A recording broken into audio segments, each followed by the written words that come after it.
আমার আপনার নবীকে এরকম ভাবে চরিত্র দান করলেন।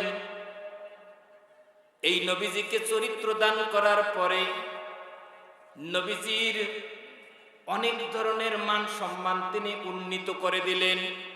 এরপরে নবীজিকে দেখা গেল যে ছোট থেকে যতক্ষণ পর্যন্ত তিনি মক্কা নগরীতে ছোট থেকে বড় হলেন, ততক্ষণ পর্যন্ত ছোট থেকে শুরু করে যতক্ষণ পর্যন্ত কোরআন নাজিল হলো না, ততদিন পর্যন্ত বিশ্ব নবীকে মক্কার মানুষেরা আল আমিন বলে সম্বোধন করেছে,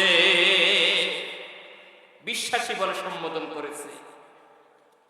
এরপরে যখন আল্লাহ রাব্বুল আলামিন তিনার পক্ষ থেকে যখন কোরআন আসা শুরু হয়ে গেল, কোরআনের আয়াত আসা শুরু হয়ে গেল, বিশ্বনবী যখন কোরআনের দাওয়াত দিতে গেলেন, কালিমার দাওয়াত দিতে গেলেন, আল্লাহ তাআলা বললেন, আমার নবী, এতদিন আপনাকে আপনার মক্কার লোকেরা বিশ্বাসী বলেছে, আপনার কাছে টাকা মান্যত রেখেছে, আপনার কাছে টাকা এমন ভাবে আমানত রেখেছে, আবার সেই আমানত আপনি কখনো খেয়ানত করেন নাই, আপনার জীবনে কোনো ত্রুটি নাই, আপনার যে চরিত্র, এই চরিত্রের ভিতরে কোনো ত্রুটি নাই, বরং আমি আল্লাহ রাব্বুল আলামিন আপনার চরিত্রের আমি সার্টিফিকেট দিলাম।